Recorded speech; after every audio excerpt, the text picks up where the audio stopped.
Welcome to the universe of Howard Phillips Lovecraft. Shadow over Innsmouth. Chapter 4. I can hardly describe the mood in which I was left by this harrowing episode. An episode at once mad and pitiful, grotesque and terrifying. The grocery boy had prepared me for it, yet the reality left me nonetheless bewildered and disturbed. Puerile though the story was, old Zadok's insane earnestness and horror had communicated to me a mounting unrest, which joined with my earlier sense of loathing for the town and its blight of intangible shadow. Later I might sift the tale and extract some nucleus of historic allegory. Just now I wish to put it out of my head. The hour grown perilously late. My watch said 7:15 and the Arkham bus left town square at 8. So I tried to give my thoughts as neutral and practical a cast as possible. Meanwhile, walking rapidly through the deserted streets of gaping roofs and leaning houses toward the hotel where I had checked my valise and would find my bus. Though the golden light of late afternoon gave the ancient roofs and decrepit chimneys an air of mystic loveliness and peace, I could not help glancing over my shoulder now and then. I would surely be very glad to get out of malodorous and fear-shadowed Innsmouth, and wish there were some other vehicle than the bus driven by that sinister-looking fellow sergeant. Yet I did not hurry too precipitately, for there were architectural details worth viewing at every silent corner, and I could easily, I calculated, cover the necessary distance in a half hour. Studying the grocery youth map and seeking a route I had not traversed before, I chose Marsh Street instead of State for my approach to Town Square. Near the corner of Fall Street, I began to see scattered groups of furtive whisperers, and when I finally reached the square, I saw that almost all the loiterers were congregated around the door of the Gilman house. It seemed as if many bulging, watery, unwinking eyes looked oddly at me as I claimed my valise in the lobby, and I hoped that none of these unpleasant creatures would be my fellow passengers on the coach. The bus, rather early, rattled in with 3 passengers somewhat before 8, and an evil-looking fellow on the sidewalk muttered a few indistinguishable words to the driver. Sergeant threw out a mailbag and a roll of newspapers and entered the hotel, while the passengers, the same men whom I had seen arriving in Newburyport that morning, shambled to the sidewalk and exchanged some faint guttural words with a loafer in a language I could have sworn was not English. I boarded the empty coach and took the seat I had taken before, but was hardly settled before Sergeant reappeared and began mumbling in a throaty voice of peculiar repulsiveness. I was, it appeared, in very bad luck. There had been something wrong with the engine, despite the excellent time made from Newburyport, and the bus could not complete the journey to Arkham. No, it could not possibly be repaired that night, nor was there any other way of getting transportation out of Innsmouth, either to Arkham or elsewhere. Sergeant was sorry, but I would have to stop over at the Gilman. Probably the clerk would make the price easy for me, but there was nothing else to do. Almost dazed by this sudden obstacle and violently dreading the fall of night in this decaying and half-unlighted town, I left the bus and re-entered the hotel lobby, where the sullen, queer-looking night clerk told me I could have room 428 on next the top floor, large but without running water, for $1. Despite what I had heard of this hotel in Newburyport, I signed the register, paid my $1, let the clerk take my valise, and followed that sour, solitary attendant up 3 creaking flights of stairs past dusty corridors, which seemed wholly devoid of life. My room was a dismal rear one with 2 windows and bare cheap furnishings, overlooked a dingy courtyard otherwise hemmed in by low, deserted brick blocks, and commanded a view of decrepit westward, stretching roofs with a marshy countryside beyond. At the end of the corridor was a bathroom, a discouraging relico, with ancient marble bowl, tin tub, faint electric light, and musty wooded paneling around all the plumbing fixtures. It being still daylight, I descended to the square and looked around for a dinner of some sort, noticing as I did so the strange glances I received from the unwholesome loafers. Since the grocery was closed, I was forced to patronize the restaurant I had shunned before. A stooped, narrow-headed man with staring, unwinking eyes, and a flat-nosed wench with unbelievably thick, clumsy hands being in attendance. The service was all of the counter type, and it relieved me to find that much was evidently served from cans and packages. A bowl of vegetable soup with crackers was enough for me, and I soon headed back for my cheerless room at the Gilman. Getting an evening paper and a fly-specked magazine from the evil-visaged clerk at the rickety stand beside his desk. As twilight deepened, I turned on the one feeble electric bulb over the cheap iron-frame bed and tried as best I could to continue the reading I had begun. I felt it advisable to keep my mind wholesomely occupied, for it would not do to brood over the abnormalities of this ancient, blight-shadowed town while I was still within its borders. The insane yarn I had heard from the aged drunkard did not promise very pleasant dreams, and I felt I must keep the image of his wild, watery eyes as far as possible from my imagination. Also, I must not dwell on what that factory inspector had told the Newburyport ticket agent about the Gilman house and the voices of its nocturnal tenants. Not on that, nor on the face beneath the tiara in the black church doorway, the face for whose horror my conscious mind could not account. It would perhaps have been easier to keep my thoughts from disturbing topics had the room not been so gruesomely musty. As it was, the lethal mustiness blended hideously with the town's general fishy odor and persistently focused one's fancy on death and decay.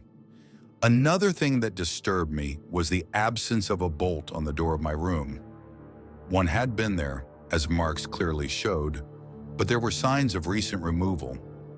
No doubt it had been out of order, like so many other things in this decrepit edifice. In my nervousness, I looked around and discovered a bolt on the clothes press which seemed to be of the same size, judging from the marks, as the one formerly on the door.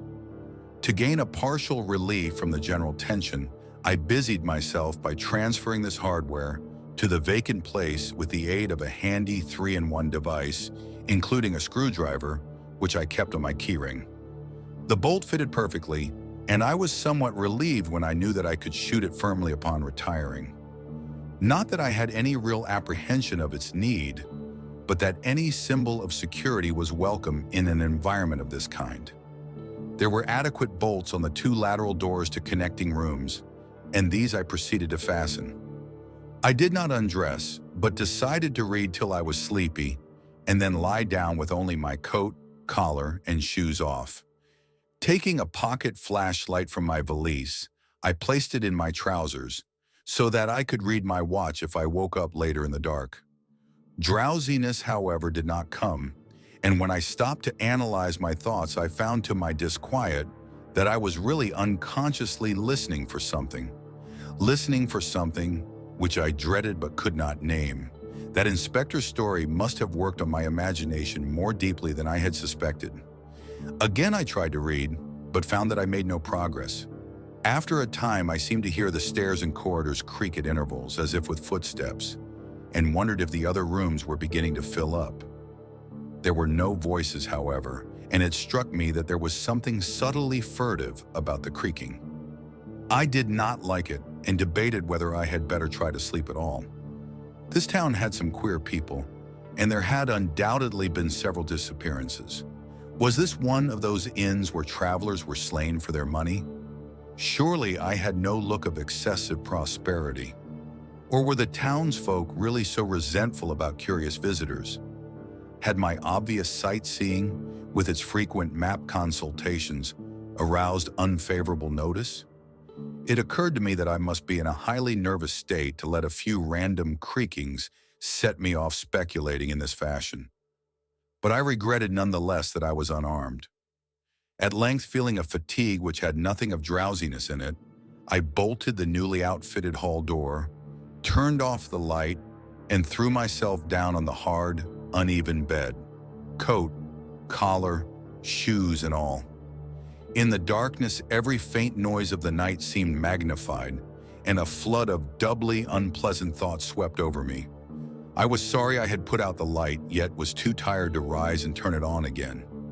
Then, after a long, dreary interval, and prefaced by a fresh creaking of stairs and corridor, there came that soft, damnably unmistakable sound, which seemed like a malign fulfillment of all my apprehensions. Without the least shadow of a doubt, the lock of my door was being tried, cautiously, furtively, tentatively, with a key. My sensations upon recognizing this sign of actual peril were perhaps less rather than more tumultuous because of my previous vague fears. I had been, albeit without definite reason, instinctively on my guard, and that was to my advantage in the new and real crisis, whatever it might turn out to be. Nevertheless, the change in the menace from vague premonition to immediate reality was a profound shock, and fell upon me with the force of a genuine blow. It never once occurred to me that the fumbling might be a mere mistake. Malign purpose was all I could think of, and I kept deathly quiet, awaiting the would-be intruder's next move. After a time, the cautious rattling ceased, and I heard the room to the north entered with a pass key. Then the lock of the connecting door to my room was softly tried. The bolt held, of course, and I heard the floor creak as the prowler left the room. After a moment, there came another soft rattling, and I knew that the room to the south of me was being entered. Again, a furtive trying of a bolted connecting door, and again a receding creaking. This time, the creaking went along the hall and down the stairs, so I knew that the prowler had realized the bolted condition of my doors and was giving up his attempt for a greater or lesser time, as the future would show. The readiness with which I fell into a plan of action proves that I must have been subconsciously fearing some menace and considering possible avenues of escape for hours. From the first, I felt that the unseen fumbler meant a danger not to be met or dealt with, but only to be fled from as precipitately as possible. The one thing to do was to get out of that hotel alive as quickly as I could, and through some channel other than the front stairs and lobby. Rising softly and throwing my flashlight on the switch, I sought to light the bulb over my bed in order to choose and pocket some belongings for a swift, valiseless flight. Nothing, however, happened, and I saw that the power had been cut off. Clearly, some cryptic, evil movement was afoot on a large scale. Just what? I could not say.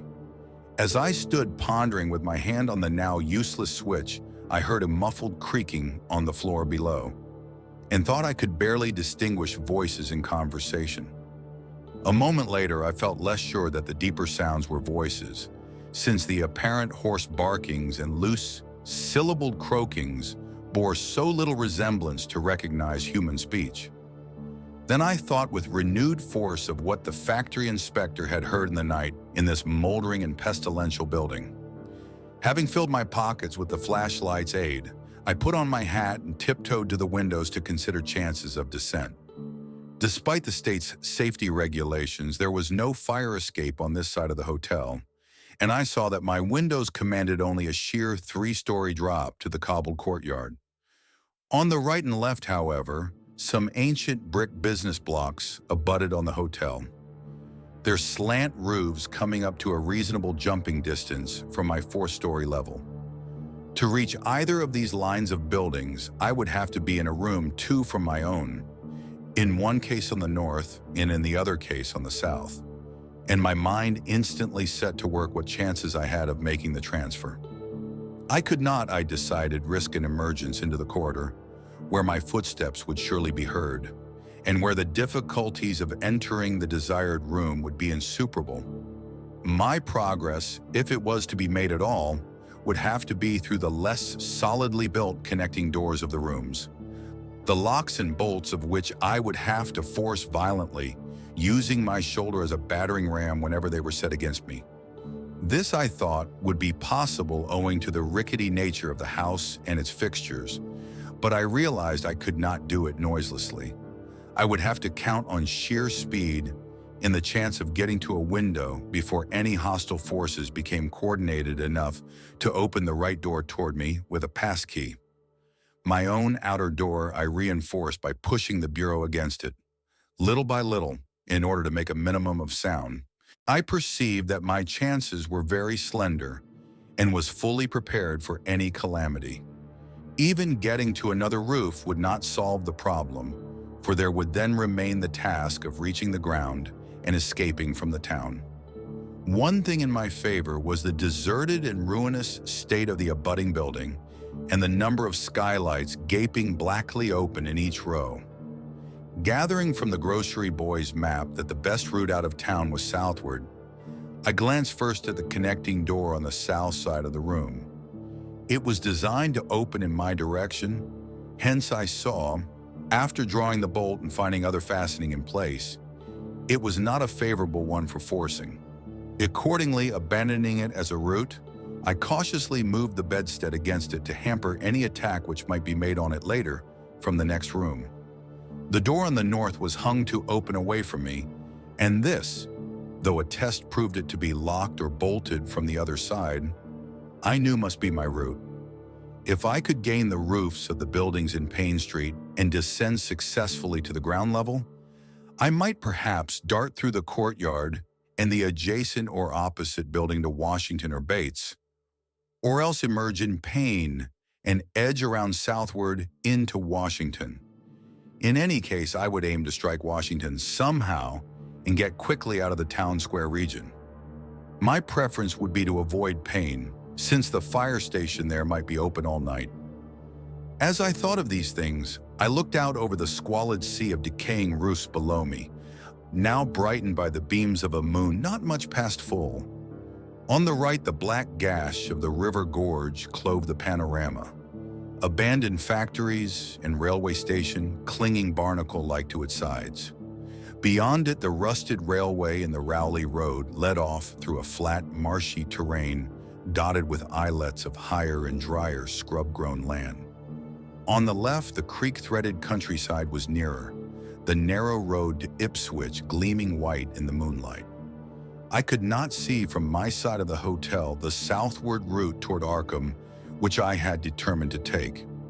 I was irresolutely speculating on when I had better attack the northward door, and on how I could least audibly manage it, when I noticed that the vague noises underfoot had given place to a fresh and heavier creaking of the stairs. A wavering flicker of light shooed through my transom, and the boards of the corridor began to groan with a ponderous load. Muffled sounds of possible vocal origin approached, and at length a firm knock came at my outer door. For a moment I simply held my breath and waited.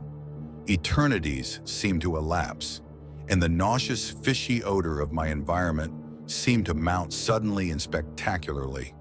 Then the knocking was repeated, continuously and with growing insistence. I knew that the time for action had come, and forthwith drew the bolt of the northward connecting door, bracing myself for the task of battering it open. The knocking waxed louder, and I hoped that its volume would cover the sound of my efforts. At last, beginning my attempt, I lunged again and again at the thin paneling with my left shoulder, heedless of shock or pain. The door resisted even more than I expected, but I did not give in, and all the while the clamor at the outer door increased. Finally, the connecting door gave, but with such a crash that I knew those outside must have heard. Instantly, the outside knocking became a violent battering, while keys sounded ominously in the hall doors of the rooms on both sides of me. Rushing through the newly opened connection, I succeeded in bolting the northerly hall door before the lock could return. But even as I did so, I heard the hall door of the third room, the one from whose window I had hoped to reach the roof below, being tried with a pass key. For an instant, I felt absolute despair, since my trapping in a chamber with no window, egress seemed complete. A wave of almost abnormal horror swept over me, and invested with a terrible but unexplainable singularity, the flashlight glimpsed dust prints made by the intruder who had lately tried my door from this room. Then, with a dazed automatism, which persisted despite hopelessness. I made for the next connecting door and performed the blind motion of pushing at it in an effort to get through and, granting that fastenings might be as providentially intact as in the second room, bolt the hall door beyond before the lock could be turned from outside. Sheer fortunate chance gave me my reprieve, for the connecting door before me was not only unlocked but actually ajar. In a second I was though, and had my right knee and shoulder against a hall door which was visibly opening inward. My pressure took the opener off guard, for the thing shut as I pushed, so that I could slip the well-conditioned bolt as I had done with the other door. As I gained this respite, I heard the battering at the two other doors abate, while a confused clatter came from the connecting door I had shielded with the bedstead. Evidently, the bulk of my assailants had entered the southerly room and were massing in a lateral attack. But at the same moment, a passkey sounded in the next door to the north, and I knew that a nearer peril was at hand. The northward connecting door was wide open, but there was no time to think about checking the already turning lock in the hall. All I could do was to shut and bolt the open connecting door, as well as its mate on the opposite side, pushing a bedstead against the one and a bureau against the other, and moving a washstand in front of the hall door. I saw, trust to such makeshift barriers to shield me till I could get out the window and on the roof of the Payne Street block. But even in this acute moment, my chief horror was something apart from the immediate weakness of my defenses.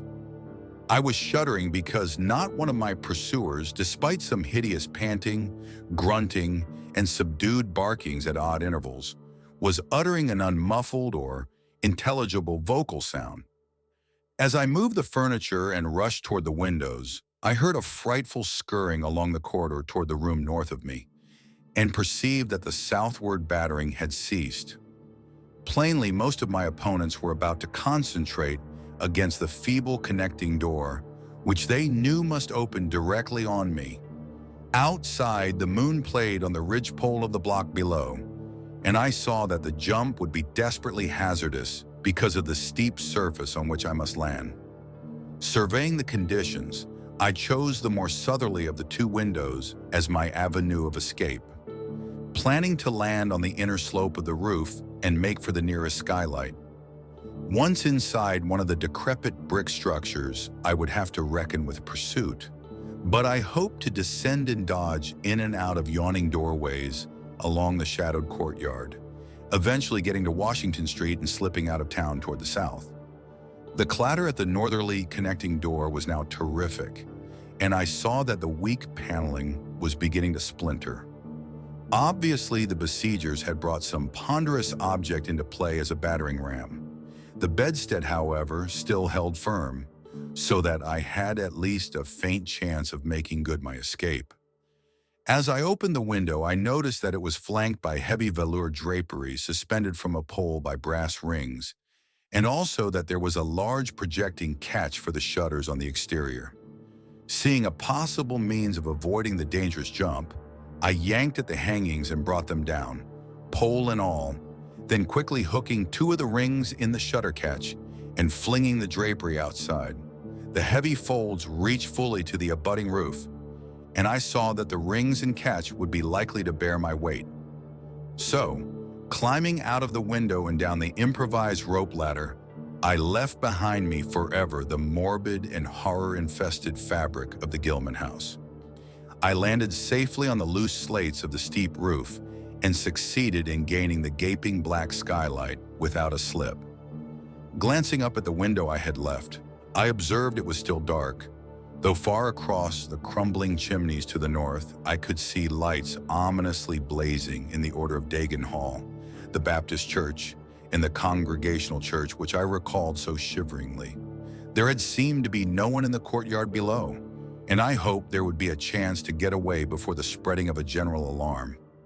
Flashing my pocket lamp into the skylight, I saw that there were no steps down. The distance was slight, however, so I clambered over the brink and dropped, striking a dusty floor littered with crumbling boxes and barrels. The place was ghoulish looking, But I was past minding such impressions and made at once for the staircase revealed by my flashlight, after a hasty glance at my watch, which showed the hour to be 2 a.m. The steps creaked, but seemed tolerably sound, and I raced down past a barn-like second story to the ground floor. The desolation was complete, and only echoes answered my footfalls. At length I reached the lower hall, at the end of which I saw a faint, luminous rectangle marking the ruined Payne Street doorway. Heading the other way, I found the back door also open, and darted out and down 5 stone steps to the grass-grown cobblestones of the courtyard. The moonbeams did not reach down here, but I could just see my way about without using the flashlight. Some of the windows on the Gilman house side were faintly glowing, and I thought I heard confused sounds within. Walking softly over to the Washington Street side, I perceived several open doorways and chose the nearest as my route out.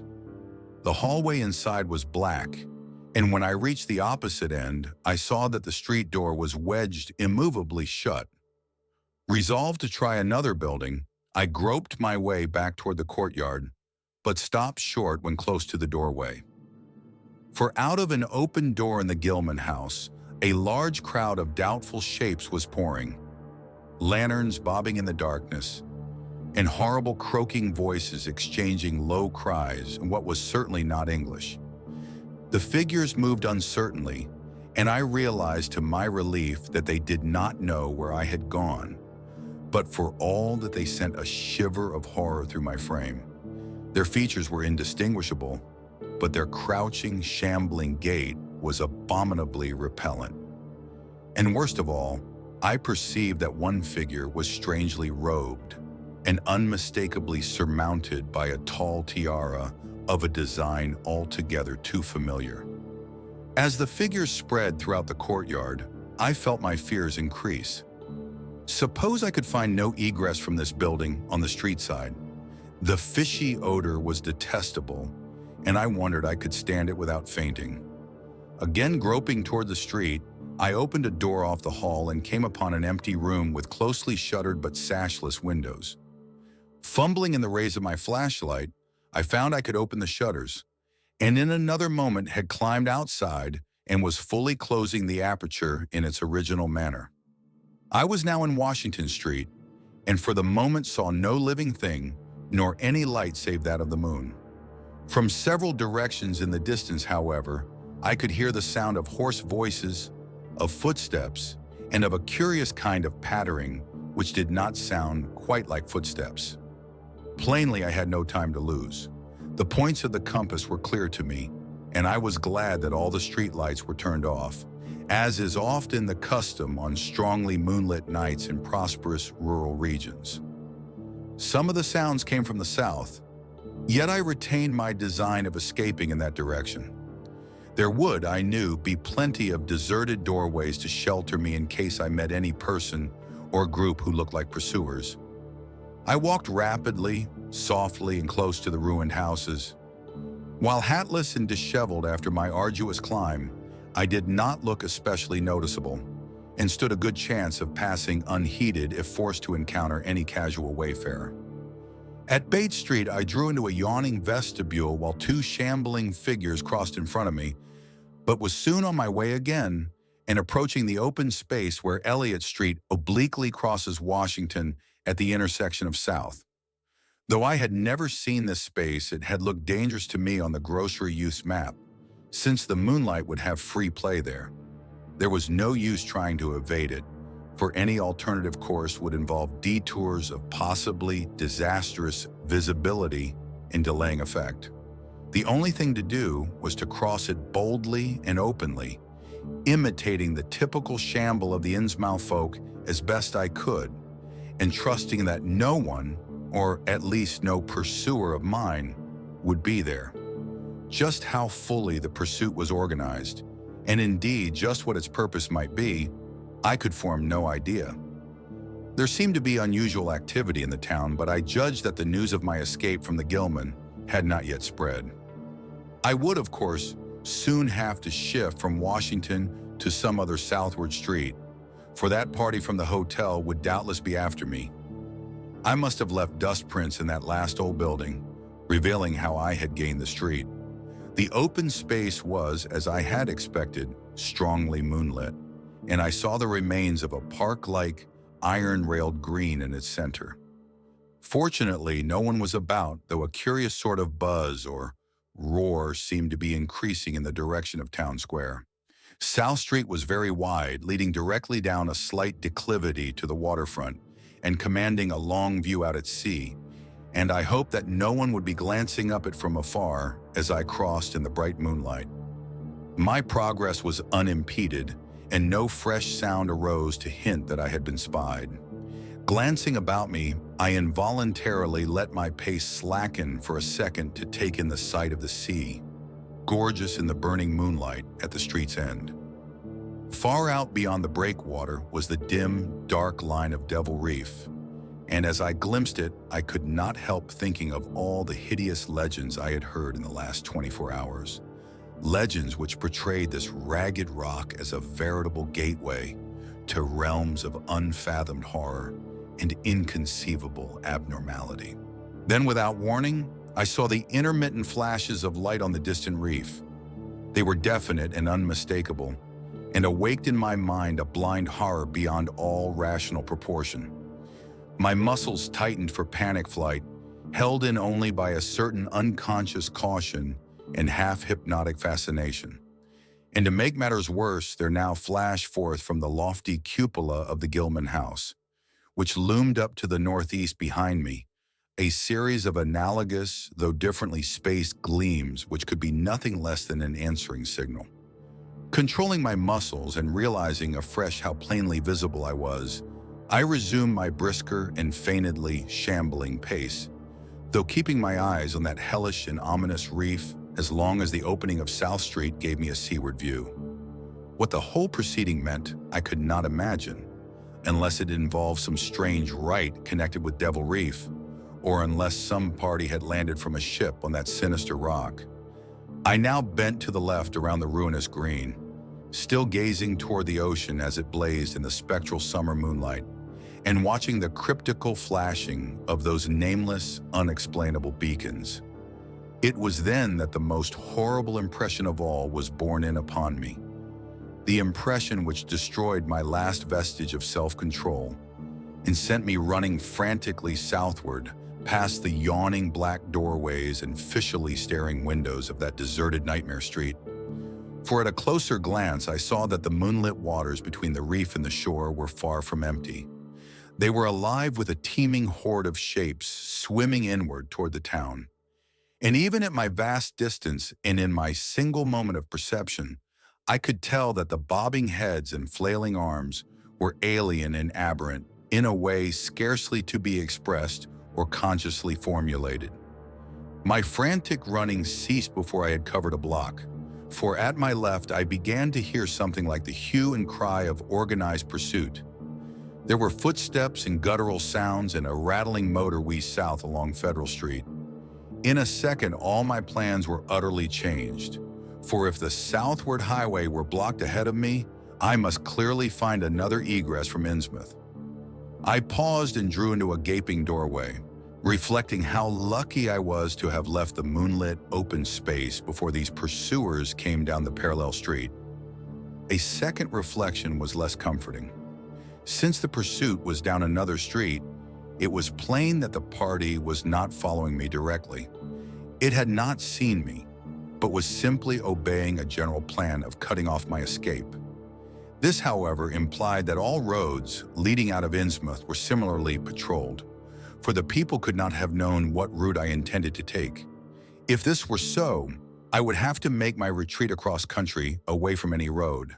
But how could I do that in view of the marshy and creek-riddled nature of all the surrounding region? For a moment my brain reeled, both from sheer hopelessness and from a rapid increase in the omnipresent, fishy odor. Then I thought of the abandoned railway to Rowley, whose solid line of ballasted, weed-grown earth still stretched off to the northwest from the crumbling station on the edge of the river gorge. There was just a chance that the townsfolk would not think of that, since its briar-choked desertion made it half impassable, and the unlikeliest of all avenues for a fugitive to choose. I had seen it clearly from my hotel window and knew about how it lay. Most of its earlier length was uncomfortably visible from the Rowley Road and from high places in the town itself, but one could perhaps crawl inconspicuously through the undergrowth. At any rate, it would form my only chance of deliverance, and there was nothing to do but try it. Drawing inside the hall of my deserted shelter, I once more consulted the grocery boy's map with the aid of the flashlight. The immediate problem was how to reach the ancient railway, and I now saw that the safest course was ahead to Babson Street, then west to Lafayette, there edging around but not crossing an open space homologous to the one I had traversed, and subsequently back northward and westward in a zigzagging line through Lafayette, Bates, Adam, and Bank Streets, the latter skirting the River Gorge, to the abandoned and dilapidated station I had seen from my window. My reason for going ahead to Babson was that I wished neither to recross the earlier open space nor to begin my westward course along a cross street as broad as south.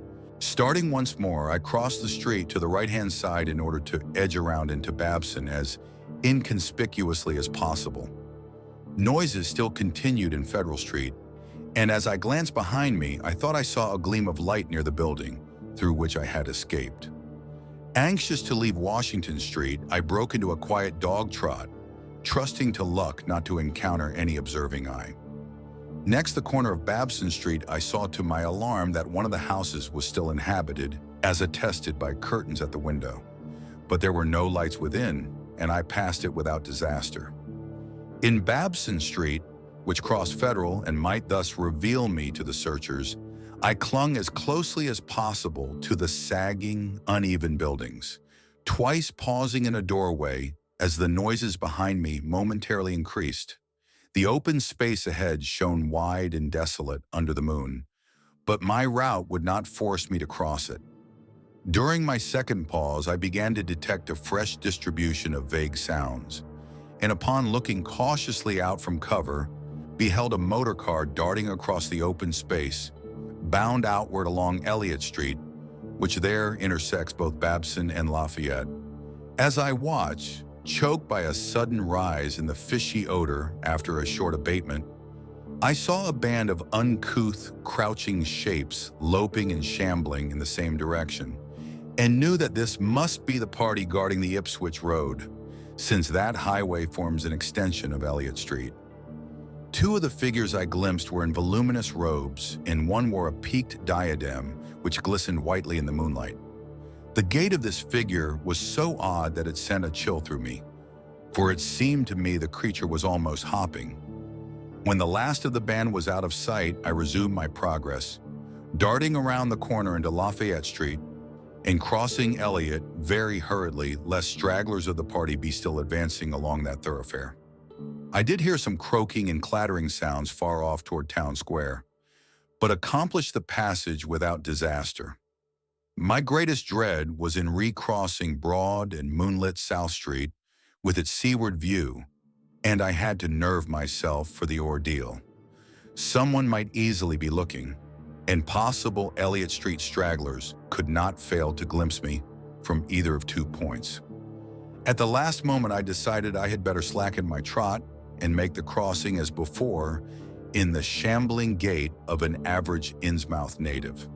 When the view of the water again opened out, this time on my right, I was half determined not to look at it at all. I could not, however, resist, but cast a sidelong glance as I carefully and imitatively shambled toward the protecting shadows ahead. There was no ship visible, as I had half expected there would be. Instead, the first thing which caught my eye was a small rowboat pulling in toward the abandoned wharves and laden with some bulky, tarpaulin-covered object. Its rowers, though distantly and indistinctly seen, were of an especially repellent aspect. Several swimmers were still discernible, while on the far black reef I could see a faint, steady glow, unlike the winking beacon visible before, and of a curious color which I could not precisely identify. Above the slant roofs ahead and to the right, there loomed the tall cupola of the Gilman house, but it was completely dark. The fishy odor, dispelled for a moment by some merciful breeze, now closed in again with maddening intensity. I had not quite crossed the street when I heard a muttering band advancing along Washington from the north. As they reached the broad open space where I had had my first disquieting glimpse of the moonlit water, I could see them plainly only a block away, and was horrified by the bestial abnormality of their faces and the dog-like subhumanness of their crouching gait. One man moved in a positively simian way, with long arms frequently touching the ground, while another figure, robed and tiaraed, seemed to progress in an almost hopping fashion. I judged this party to be the one I had seen in the Gilman's courtyard, the one, therefore, most closely on my trail. As some of the figures turned to look in my direction, I was transfixed with fright, yet managed to preserve the casual, shambling gait I had assumed. To this day, I do not know whether they saw me or not. If they did, my stratagem must have deceived them, for they passed on across the moonlit space without varying their course, meanwhile croaking and jabbering in some hateful guttural patois I could not identify. Once more in shadow, I resumed my former dog trot past the leaning and decrepit houses that stared blankly into the night. Having crossed to the western sidewalk, I rounded the nearest corner into Bates Street, where I kept close to the buildings on the southern side. I passed two houses showing signs of habitation, one of which had faint lights in upper rooms, yet met with no obstacle. As I tuned into Adams Street, I felt measurably safer, but received a shock when a man reeled out of a black doorway directly in front of me. He proved, however, too hopelessly drunk to be a menace, so that I reached the dismal ruins of the Bank Street warehouses in safety. No one was stirring in that dead street beside the river gorge, and the roar of the waterfalls quite drowned my footsteps.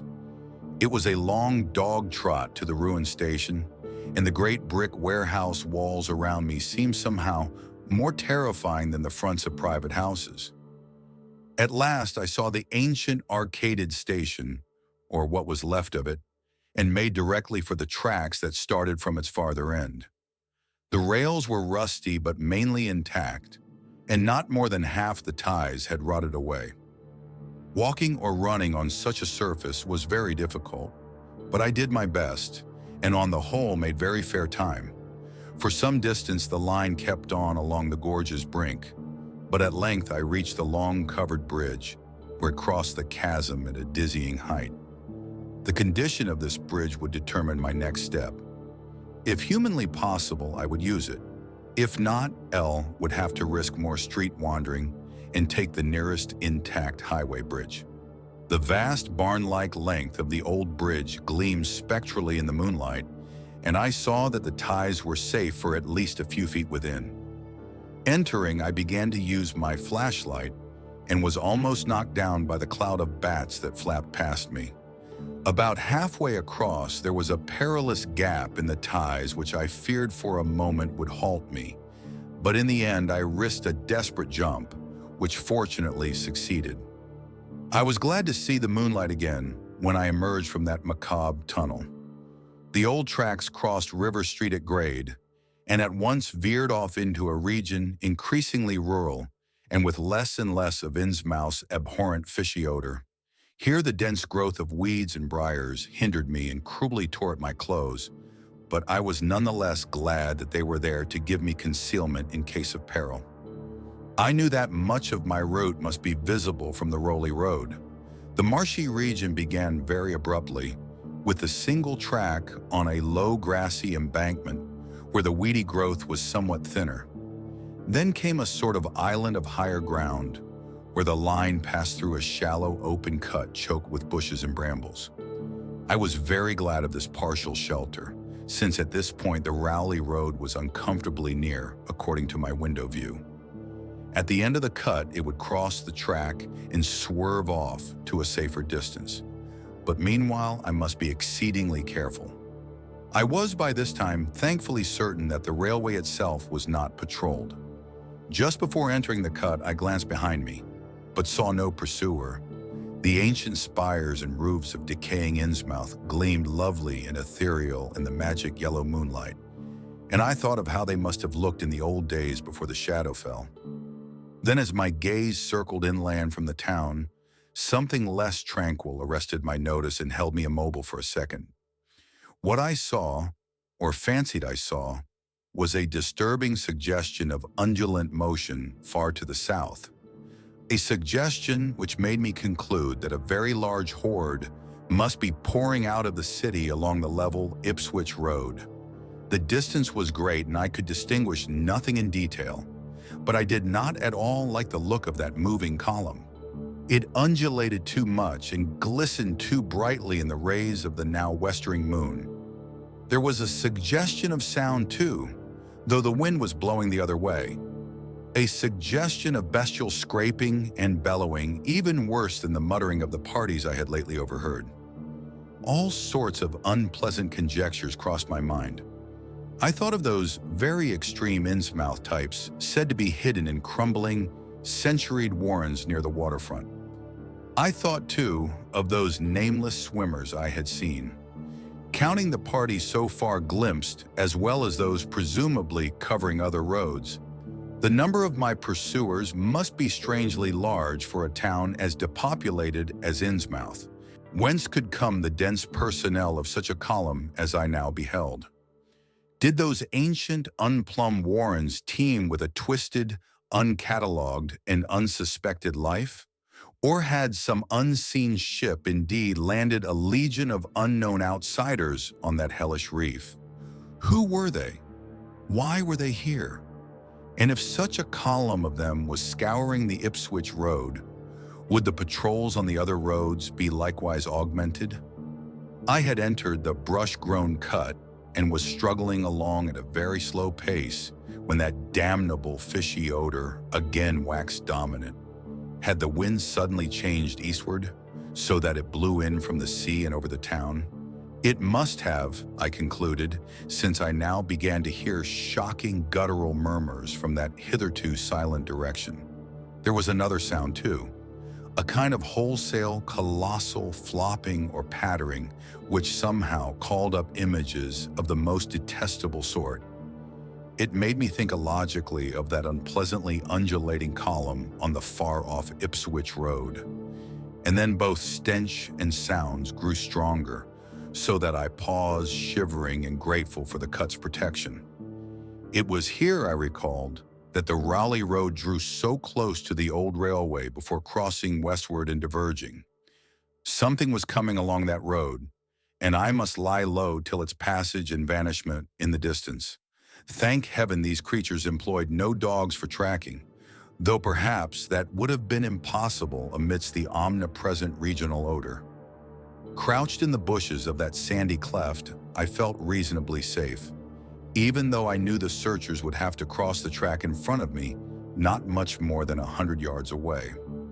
I would be able to see them, but they could not, except by a malign miracle, see me. All at once, I began dreading to look at them as they passed. I saw the close moonlit space where they would surge by and had curious thoughts about the irredeemable pollution of that space. They would perhaps be the worst of all Innsmouth types, something one would not care to remember. The stench waxed overpowering, and the noises swelled to a bestial babble of croaking, baying, and barking, without the least suggestion of human speech. Were these indeed the voices of my pursuers? Did they have dogs after all? So far, I had seen none of the lower animals in Innsmouth. That flopping or pattering was monstrous. I could not look upon the degenerate creatures responsible for it. I would keep my eyes shut till the sound receded toward the west. The horde was very close now, air-foul with their hoarse snarlings, and the ground almost shaking with their alien rhythm footfalls. My breath nearly ceased to come, and I put every ounce of willpower into the task of holding my eyelids down. I am not even yet willing to say whether what followed was a hideous actuality or only a nightmare hallucination. The later action of the government, after my frantic appeals, would tend to confirm it as a monstrous truth. But could not an hallucination have been repeated under the quasi-hypnotic spell of that ancient, haunted and shadowed town? Such places have strange properties, and the legacy of insane legend might well have acted on more than one human imagination amidst those dead, stench-cursed streets and huddles of rotting roofs and crumbling steeples. Is it not possible that the germ of an actual contagious madness lurks in the depths of that shadow over Innsmouth? Who can be sure of reality after hearing things like the tale of old Zadok Allen? The government men never found poor Zadok and have no conjectures to make as to what became of him. Where does madness leave off and reality begin? Is it possible that even my latest fear is sheer delusion? But I must try to tell what I thought I saw that night under the mocking yellow moon. Saw surging and hopping down the Rowley Road in plain sight in front of me as I crouched among the wild brambles of that desolate railway cut. Of course, my resolution to keep my eyes shut had failed. It was foredoomed to failure. For who could crouch blindly while a legion of croaking, baying entities of unknown source flopped noisomely past, scarcely more than 100 yards away? I thought I was prepared for the worst, and I really ought to have been prepared considering what I had seen before. My other pursuers had been accursedly abnormal, so should I not have been ready to face a strengthening of the abnormal element? To look upon forms in which there was no mixture of the normal at all? I did not open my eyes until the raucous clamor came loudly from a point obviously straight ahead. Then I knew that a long section of them must be plainly in sight where the sides of the cut flattened out and the road crossed the track, and I could no longer keep myself from sampling whatever horror that leering yellow moon might have to show. It was the end. For whatever remains to me of life on the surface of this earth, of every vestige of mental peace and confidence in the integrity of nature and of the human mind. Nothing that I could have imagined, nothing even that I could have gathered had I credited old Zadok's crazy tale in the most literal way, would be in any way comparable to the demoniac, blasphemous reality that I saw, or believe I saw. I have tried to hint what it was in order to postpone the horror of writing it down baldly. Can it be possible that this planet has actually spawned such things? That human eyes have truly seen, as objective flesh, what man has hitherto known only in febrile fantasy and tenuous legend? And yet I saw them in a limitless stream, flopping, hopping, croaking, bleeding, urging inhumanly through the spectral moonlight in a grotesque, malignant saraband of fantastic nightmare. And some of them had tall tiaras of that nameless whitish gold metal, and some were strangely robed. And one who led the way was clad in a ghoulishly humped black coat and striped trousers, and had a man's felt hat perched on the shapeless thing that answered for a head. I think their predominant color was a grayish green, though they had white bellies. They were mostly shiny and slippery, but the ridges of their backs were scaly.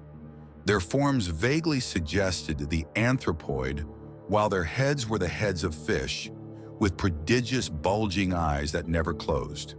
At the sides of their necks were palpitating gills, and their long paws were webbed. They hopped irregularly, sometimes on 2 legs and sometimes on 4. I was somehow glad that they had no more than 4 limbs. Their croaking, baying voices, clearly used for articulate speech, held all the dark shades of expression which their staring faces lacked. But for all of their monstrousness, they were not unfamiliar to me. I knew too well what they must be, for was not the memory of the evil tiara at Newburyport still fresh? They were the blasphemous fish frogs of the nameless design, living and horrible. And as I saw them, I knew also of what that humped, tiara'd priest in the black church basement had fearsomely reminded me. Their number was past guessing. It seemed to me that there were limitless swarms of them, and certainly my momentary glimpse could have shown only the least fraction. In another instant, everything was blotted out by a merciful fit of fainting, the first I had ever had.